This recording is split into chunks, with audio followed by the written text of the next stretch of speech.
Hello बच्चों, welcome to Shikhar core. Today we will study democracy in the contemporary world. Topic third, restoration of democracy. आज हम पढ़ेंगे third topic, restoration of democracy.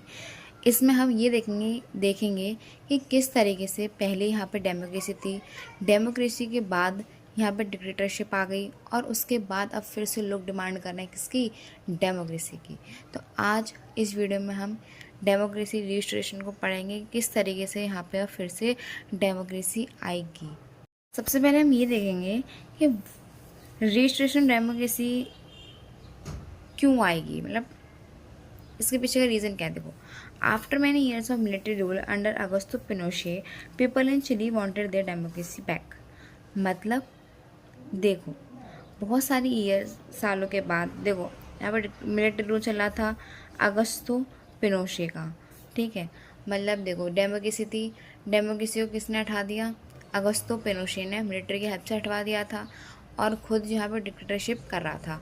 Obvious सी बात है, dictatorship का मतलब होता है तानाशाही, अपनी मनमानी करना। अब जब कोई अपनी मनमानी करेगा तो वो कुछ भी करेगा, आप उसके खिलाफ आवाज़ उठाओगे, वो आपको टॉर्चर करेगा, आपको मारेगा, आपकी बात नहीं सुनेगा, आपको जो अपोज्ड करेगा वो सब चीज़ करेगा ताकि आप आवाज़ ना उठाओ। लोग इससे ना बहुत ज़्यादा परेशान हो चुके थे, बहुत ज़्यादा, ठीक है। तो अब जो लोग थे ना, people in Chile wanted democracy back. अब वो डेमोक्रेसी को ना दोबारा से वापस लाना चाहते थे, ठीक है। इतना समझ में आ गया। अब पढ़ेंगे why did people want change.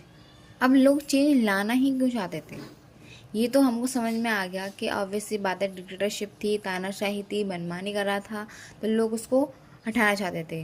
But ऐसा वो क्या कर रहा था जिसकी वजह से लोग परेशान थे, वो चीज़ हम देखेंगे, ठीक है। उसके पीछे के रीज़न्स हम देखेंगे, क्योंकि रीज़न्स देखना जो है बहुत इम्पोर्टेंट चीज़ होती है। हमें ये चीज़ ज़रूर, इन चीज़ों पर ना ज़रूर ध्यान देना चाहिए।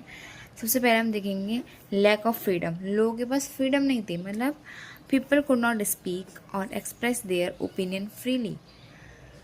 मतलब लोग यहाँ पे बोल नहीं सकते। आपने अगर इसके सरकार के खिलाफ कोई भी आवाज़ उठा दी, अगस्तो पिनोशे की सरकार के खिलाफ, या फिर आपने कुछ उसके खिलाफ बोल दिया, तो आपको टॉर्चर करेंगे, आपको मारेंगे, ठीक है। और एक्सप्रेस देयर ओपिनियन फ्रीली, आप अपने ओपिनियंस को भी फ्रीली एक्सप्रेस नहीं कर सकते हैं। जैसे एट प्रेजेंट टाइम क्या है कि इंडिया में हम अपनी जो भी बात है या फिर जो भी स्पीच देना चाहते हैं या फिर अपने जो हमारे ओपिनियंस हैं, हम उनको सोशल मीडिया के थ्रू, मीडिया के थ्रू हम उनको जो है एक्सप्रेस कर देते हैं, ठीक है। हमें कोई भी चीज़ नहीं अच्छी लग रही है, हम बोल देते हैं। बट उस टाइम पे वो वहाँ पर ऐसा नहीं था, आप नहीं बोल सकते हो। अगर आप बोलोगे आपको टॉर्चर किया जाएगा, आपको मारा जाएगा, ये सारी चीज़ें हो रही थी। सेकंड पॉइंट हम ये देखेंगे कि ह्यूमन राइट एब्यूजेस। जो लोगों की राइट्स थी ना, वो एब्यूज हो रही थी। मैनी वर अरेस्टेड, टॉर्चर्ड और killed under Augusto Pinochet. Obvious सी बात है, सबसे इसमें मेन कारण तो यही है, डिक्टेटरशिप। आप समझ आइए, डिक्टेटरशिप जहाँ आ गई वहाँ तो राइट्स का वायलेशन होना इट्स कंपलसरी है। क्यों? क्योंकि वहाँ पर एक ही का ही रूल चलता है, वहाँ पर अदर कोई पार्टीज़ नहीं होती हैं, किसी के ओपिनियंस नहीं होते हैं, वहाँ पर रूल सिर्फ एक ही का चलता है, ठीक है। तो यहाँ पर जो लोगों के राइट्स का अब्यूज़ हो रही थी, या फिर हम कह सकते हैं वायलेशन हो रहा था, बहुत सारे लोग यहाँ पर अरेस्ट हो रहे थे, टॉर्चर किया रहा था, उनके ऊपर उनको मारा जा रहा था, इसके रूल के अंदर, अगस्तो पिनोशे के अंदर। No fair elections. अब नो फेयर इलेक्शंस का मतलब क्या है, people had no real power to choose their leaders. लोगों के पास कोई रियल पावर नहीं थी, मतलब वोट होते थे, बट वोट आप डायरेक्टली चूज़ नहीं कर सकते हो कि आप किसे चूज़ करना चाहते हो। जैसे at this time, present time, हम जैसे कि अपने रिप्रेजेंटेटिव को डायरेक्टली चूज़ करते हैं, रिप्रेजेंटेटिव को चूज़ करते हैं जो हमारे मुद्दों को पार्लियामेंट में जाकर रखता है, ठीक है। बट यहाँ पर ऐसा कुछ भी नहीं था, आप चूज़ ही नहीं कर सकते, फेयर इलेक्शंस नहीं होते थे। अब देखो, इलेक्शन करवा कौन रहा है, अगस्तो पिनोशे। ये इलेक्शन करवा रहा है, ऑब्वियस सी बात है, ये यही चाहेगा कि मैं ही जीतूँ, डिक्टेटरशिप है इसकी, ये यही चाहेगा कि मैं ही जीतूँ, तो ये क्यों किसी और को जीतने देगा, सिंपल सी बात है। तो यहाँ पे फेयर इलेक्शंस नहीं होते थे। Fear and insecurity, citizens lives in constant fear of the government. अब देखो, आप बोलोगे फियर कैसा, इनसिक्योरिटी कैसी, मेन चीज़, मेन पॉइंट यही है। आप कुछ बोलोगे आपको टॉर्चर किया जाएगा, आपको मारा जाएगा, इस चीज़ का डर। ठीक है, क्या पता आपने कल आवाज़ उठाई कि हमको चाहिए डेमोक्रेसी बैक, और पीछे से दे दी उसने लात कि हट निकल, डेमोक्रेसी चाहिए तेरे को, मारेंगे पीटेंगे। इस चीज़ का फियर, किसका, इस चीज़ का फियर था लोगों के अंदर। लोग अपनी आवाज़ नहीं उठा पा रहे थे, सिटीजन्स अपने बारे में, राइट्स नहीं थे उनके बारे में, कुछ भी उनके लिए राइट्स वगैरह नहीं थी, कुछ भी नहीं था। मतलब फुल तरीके से डिक्टेटरशिप का जो यहाँ पे चल रहा था। वोट होते थे उस नाम के होते थे, बट जीतता कौन था, यही पिनोशे ही जीतता था। इतना सबको समझ में आ गया? This is all clear to all of you? Okay, अब हम चलते हैं नेक्स्ट पार्ट पे। अब हम ये देखेंगे इवेंट्स ड्यूरिंग द स्ट्रगल।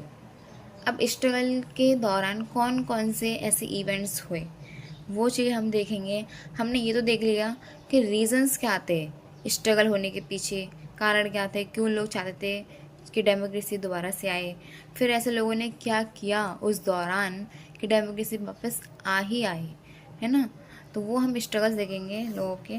फिर आता मास प्रोटेस्ट बिगिन। अब ये तो सबसे पहला ही काम होता है कि आप प्रोटेस्ट करो, आप विरोध करो। ठीक है, आप उतर आओ भाई, ठीक है, और आप विरोध करिए। ठीक है, कि हमें ये चीज़ नहीं चाहिए, नहीं चाहिए, नहीं चाहिए। तो लोग उसी तरीके से हमें विरोध करने लगे। मास प्रोटेस्ट यहाँ पर स्टार्ट हो चुकी थी।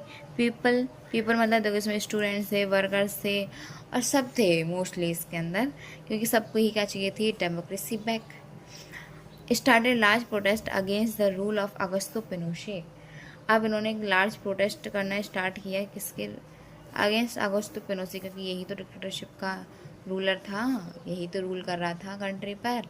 इसीलिए यहाँ पर लोग इसके अगेंस्ट में क्या कर रहे थे, प्रोटेस्ट कर रहे थे।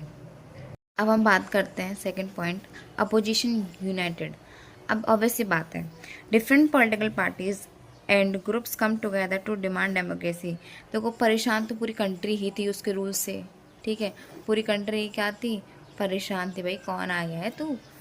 तो अब यहाँ पर क्या था कि जितनी भी उसके अपोजिशन की पार्टीज थी ना, पॉलिटिकल पार्टीज थी, अब वो सारी क्या हो गई, यूनाइट हो गई। ठीक है, कहते हैं ना कि अगर एक व्यक्ति से इस एक व्यक्ति की भी दुश्मनी है और इस एक व्यक्ति की भी से दुश्मनी है, तो दोनों दोनों क्या हो जाते हैं, दोस्त। ठीक है, यही दोस्त। ठीक है, यार इतना समझ में आ गया कि अब सारी पॉलिटिकल पार्टीज किसके साथ आ गई, लोगों के साथ आ गई। ठीक है, उनके साथ उनकी हेल्प कर रही थी प्रोटेस्ट करने में।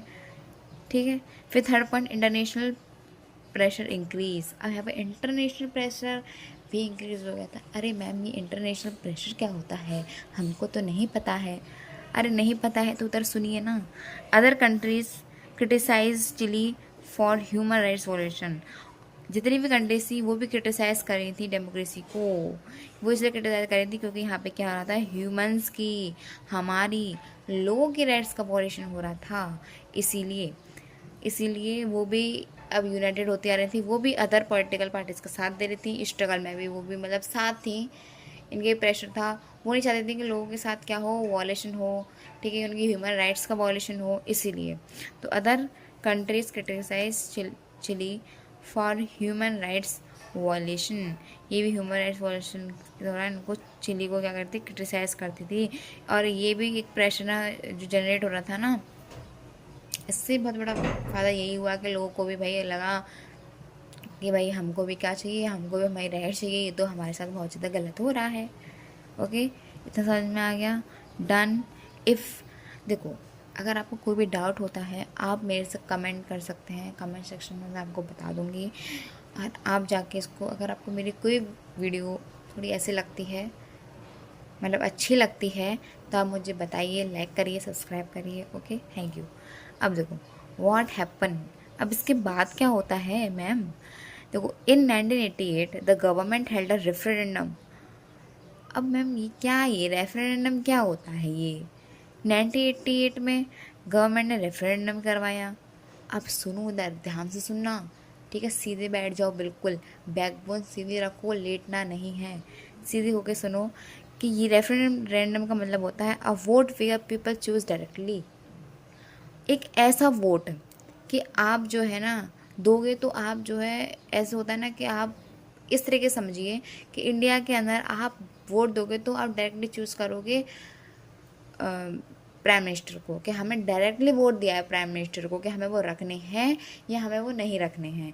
इस तरीके से यहाँ पर भी यही था कि यहाँ पे गवर्नमेंट ने, अब इतना सब कुछ हो रहा था, स्ट्रगल हो रहा था, प्रोटेस्ट हो रहा था, इतना सब कुछ हो रहा था, तो गवर्नमेंट ने बोला कि हमें वो रेफरेंडम करवाएंगे, मतलब एक डायरेक्ट वोट करवाएंगे लोगों से, ठीक है, कि आप हमें रखना चाहते हैं तो येस, नहीं रखना चाहते हैं तो नो। ठीक है, तो पीपल पर आज लोगों से पूछा गया, should Pinochet continue as ruler, क्या आपको पिनोशे रूलर के रूप में ये दोबारा चाहिए, मतलब आपको कंटिन्यू करना है इन्हीं के साथ। तो भैया लोगों ने प्रोटेस्ट ही क्यों किया था अगर वो आपके साथ दोबारा कंटिन्यू करना चाहते थे तो, समझ में आया ना। तो पिनोशे को पता है क्या लग रहा था, पिनोशे को लग रहा था कि लोग ना यस ही बोलेंगे, ठीक है, बट है मेजोरिटी किसका ही नो की। मतलब एक चीज़ आप सुनना मेरी बात, यहाँ पे दो तरह के वोट होते हैं, एक होता है येस वोट और एक होता है नो वोट, मतलब ये दो ही होता है, या तो आप येस बोलो या तो आप नो बोलो, येस और नो। तो इसको क्या लग रहा था, ये एक्सपेक्ट कर रहा था कि लोग येस ही बोलेंगे भैया, अपनी डिक्टेटरशिप है, येस ही बोलेंगे। तो यहाँ पर लोगों ने क्या बोले, नो, तो इसकी मेजोरिटी गई पानी में, समझ में आया। मेजोरिटी किसकी आई, ये, और डिक्टेटरशिप गई किसकी, इसकी, पिनोशे की। लोगों ने तो यहाँ पर नो चूज़ कर लिया, ठीक है, तो यस चाहता था ना, पर लोगों ने यहाँ पर नो चूज़ किया। बात करते हैं व्हाट डिड पीपल डिसाइड। मैंने बताया था ना कि मोस्ट पीपल वोटेड नो, लोगों ने किसको वोट दिया, नो को। This meant they did not want Pinochet to stay in power. इसका मतलब ये था कि ये नहीं चाहते थे कि पिनोशे पावर में रहे। ये अरे हट ना भैया, तूने बहुत डिक्टेटरशिप कर लिया, अब हट जा भाई, हमें नहीं चाहिए तू, समझ में आया ना, ये बोला था इन लोगों ने। तो व्हाट हैपन नेक्स्ट, अब नेक्स्ट क्या हुआ था, Pinochet had to step down from the power in 1990। ये भी आप याद रखना, देखो आप ना डेट मेंशन क्या करो, आपको पता है डेट, आप मेंशन करो उसको, ठीक है, इससे बहुत अच्छा इम्पैक्ट पड़ता है जब आपकी कॉपी को चेक करता है, और आपकी कॉपी जब आप लिखते हो ना एग्ज़ाम, तो बहुत अच्छा इम्पैक्ट पड़ता है चेक करने वाले पे। और आप एग्ज़ाम्पल भी लिखो ना साथ में, तो वो और अच्छा इम्पैक्ट पड़ता है। मतलब अगर एग्ज़ाम्पल नहीं भी पूछा है ना, फिर भी आप एग्ज़ाम्पल लिखिए, ठीक है, एग्जाम्पल आप लिखिए, एक आध नंबर, एक आध क्वेश्चन में 4-5 मार्क नहीं लिखो कोई बात नहीं, पर आप लिखिए। एग्जाम्पल लिखने से ना टीचर को ये लगता है कि आपको नॉलेज है उस बारे में, समझ में है ना। तो यहाँ से क्या हुआ कि पिनोशे यहाँ से अब स्टेप डाउन हो गया, वो तो अब गया भैया। तो Chile started moving back to the democratic system. अब यहाँ से चिली थी ना, वो अब दोबारा से डेमोक्रेटिक सिस्टम की ओर बढ़ती जा रही थी। इसके बाद क्या होता है, स्टेप टुवर्ड्स डेमोक्रेसी। अब कौन कौन से स्टेप्स थे जो डेमोक्रेसी की तरफ हमको ले जा रहे थे। पहले तो इलेक्शंस वर हेल्ड रेगुलरली। अब यहाँ पे इलेक्शंस रेगुलरली होने लगे, जैसे टाइम की बेसिस पे, जैसे इंडिया के अंदर हर 5 साल बाद होते हैं, वैसे यहाँ पे अब टाइम टू टाइम होने लगे थे। ऐसा नहीं था कि जब मर्जी चाहे मुँह उठा के कर लिया भैया तो मैंने, ऐसा नहीं होगा। Second, military power was reduced. भैया तुम चले गए, कहाँ गए हमारे ये पिनोशे भैया, चले गए तो ये भी तो भैया जाना पड़ेगा ना आपको, तो मिलिट्री पावर भी यहाँ से अब कम हो गई। Investigation started. अब जो हमारे पास गवर्नमेंट आई ना, उसने इन्वेस्टिगेशन स्टार्ट करी। अब इन्वेस्टिगेशन क्या, उसने ये देखा कि ये जो गवर्नमेंट अभी गई है ना, डिक्टेटरशिप जो गई है ना, इसने क्या क्या करतूतें करी थी।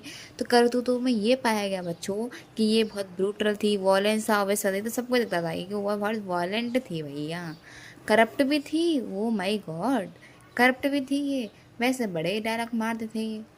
समझ में आ गया, इतना सबको समझ में आया। ओके, पढ़ते हैं इम्पोर्टेंट लीडर्स के बारे में। उसमें हम पढ़ेंगे सबसे पहले Michelle Bachelet. She had suffer during Pinochet's rule. इन्होंने जो है, जब पिनोशे का रूल चला था ना, तो इन्होंने सफ़र किया था, उसके अंदर इनकी फैमिली को टॉर्चर किया गया था, ठीक है। इनके फादर जो है जेल में भी रहते, ठीक है, इनके फादर जेल में भी रहते, और ये ना डॉक्टर थी, ठीक है, ये डॉक्टर भी थी, इनके पापा जो है जेल में भी रहे थे, और इनकी फैमिली ने ना सफ़र बहुत किया था पिनोशे के रूल के दौरान, ठीक है। Leadership became the president of Chile in 2006। 2006 में ये चिली के प्रेसिडेंट बनती हैं। ये फर्स्ट वुमेन प्रेसिडेंट बनती हैं, फर्स्ट वुमेन प्रेसिडेंट बनती हैं चिली की, ठीक है। तो आप इसको ज़रूर लिख लिए।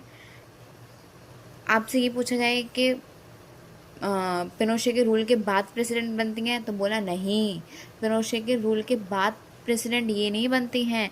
पिनोशे के रूल के बाद प्रेसिडेंट बनते हैं पत्रिशियो एल्विन, ठीक है, पत्रिशियो एल्विन ये बनते हैं 1990 से लेकर 1994 के बीच में। समझ में आया? ये नहीं बनती हैं, ये फोर्थ होती हैं, ये फोर्थ होती हैं। पिनोशे के रूल के फोर्थ भी प्रेसिडेंट होती हैं, पिनोशे के रूल के बाद फोर्थ भी प्रेसिडेंट होती हैं। और जो पैट्रिशियो एल्विन है ना, ये होते हैं उनके डायरेक्ट बाद, मतलब पिनोशे थे फिर उनके बाद ये थे, ठीक है, एल्विन ये थे, और इनसे पहले तो आपको पता ही है साल्वाडोर थे, ठीक है। और इनका टाइम पीरियड मैंने इधर लिख दिया है 1990 से और 1994 तक। First democratic president after Pinochet's rule, मैंने बोल दिया ना, फर्स्ट डेमोक्रेटिक प्रेसिडेंट थे पिनोशे के रूल के बाद। ये नहीं थी, आप कहीं इनको मेंशन करा, ये नहीं थी, फोर्थ भी थी, पर ये फर्स्ट वुमेन प्रेसिडेंट थी चिली की, जो 2006 के अंदर बनी। ओके, हम बात करते हैं final result. Chile become a stable democratic country again. अब चिली दोबारा से डेमोक्रेसी कंट्री बन चुका था। देखो लोगों का भी डेमोक्रेसी अच्छी नहीं लगती, डिक्टेटरशिप आ जाती है वो भी अच्छी नहीं लगती, फिर लोग यहाँ पर दोबारा से डेमोक्रेसी ले आते हैं, ठीक है। समझ में आएगा? लोग हैं, जनता है, कुछ भी कर सकती है। People got back their freedom of speech, right to vote, political rights. अब लोगों को यहाँ पे फ्रीडम ऑफ स्पीच ही मिल गई थी, वो यहाँ पे आराम से खुले बोल रहे हैं। आपको अगर गवर्नमेंट की कोई चीज़ नहीं अच्छी लग रही है, आप प्रोटेस्ट कर रहे हैं, प्रोटेस्ट करिए। राइट टू वोट, वोट भी टाइम से टाइम दे रहे हैं, टाइम से वोट हो रहे हैं, फेयर वोट हो रहे हैं आपको। पॉलिटिकल राइट्स भी उनको मिल गई थी, उनके अधिकार मिल गए थे उनको, ठीक है। ये सारी चीज़ें उनको मिल चुकी थी। इतना समझ में आ गया? Okay, thank you so much. If you like my video then please subscribe it. Okay, thank you.